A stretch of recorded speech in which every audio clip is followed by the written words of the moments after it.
ನಮಸ್ತೆ ಸರ್. ನಾವು ಮದುವೆ ಆಗಿ 6 ವರ್ಷ ಮಕ್ಳಿರ್ಲಿಲ್ಲ.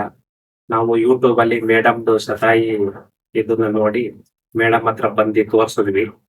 ಆಗ ತೋರ್ಸಿದಾಗ ಮೇಡಮ್ 3 ತಿಂಗಳು ಟ್ರೀಟ್ಮೆಂಟ್ ಕೊಟ್ಮೇಲೆ ಕನ್ಸೀವ್ ಆಗಿ ನಾರ್ಮಲಿ ಆಗಿ ಮಗುವಾಗಿದೆ.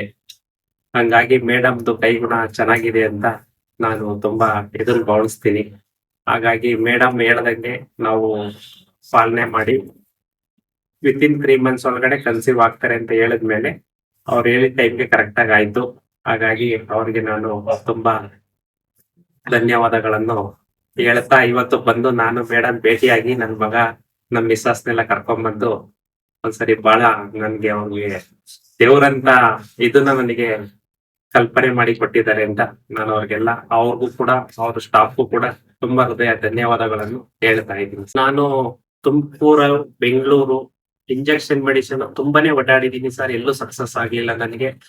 ಯೂಟ್ಯೂಬ್ ಅಲ್ಲಿ ನೋಡಿ ನಮ್ ವೈಫ್ ಇಲ್ಲಿ ಹೋಗೋಣ ಅಂತ ರೆಫರ್ ಮಾಡಿ ಇಲ್ಲಿಗೆ ಬಂದು ಮೇಡಮ್ ಕಡೆ ತೋರ್ಸದ್ಮೇಲೆ ನಮ್ಗೆ ಒಂದು ಫಲ ಆಗಿತ್ತು.